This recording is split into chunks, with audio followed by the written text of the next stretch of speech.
Καλησπέρα κύριε. Πες μου καλό μου παιδί, τι έχεις να μου πεις? Τι κάνετε εδώ πέρα? Εξομολογήσου μου τα πάντα. Πώς σας βρίσκουμε εδώ, τι κάνετε, δουλεύετε? Λιάζεστε? Πώς τα βλέπετε τα πράγματα γενικά? Τέλεια όλα, μια χαρά. Εγώ σβήσα όλα. Ο Μητσοτάκης πώς θα πάει? Καλύτερος πρωθυπουργός του κόσμου. Είναι καλός δηλαδή για την Ελλάδα? Καλύτερος. Είστε λίγο κάλτε έτσι όπως σας βλέπω μορφή. Πάντα κάλ. 80's, 90's και έτσι. Γεννήθηκα κάλ. Καλή φάση. Ευχαριστούμε πολύ. Καλησπέρα κύριε. Πες μου καλό μου παιδί, τι έχεις να μου πεις?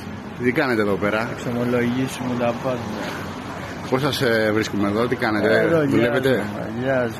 Λιάζεστε? Πώς τα βλέπετε τα πράγματα γενικά? Τέλεια όλα, μια χαρά. Εγώ σβήσα όλα. Ο Μητσοτάκης πώς θα πάει?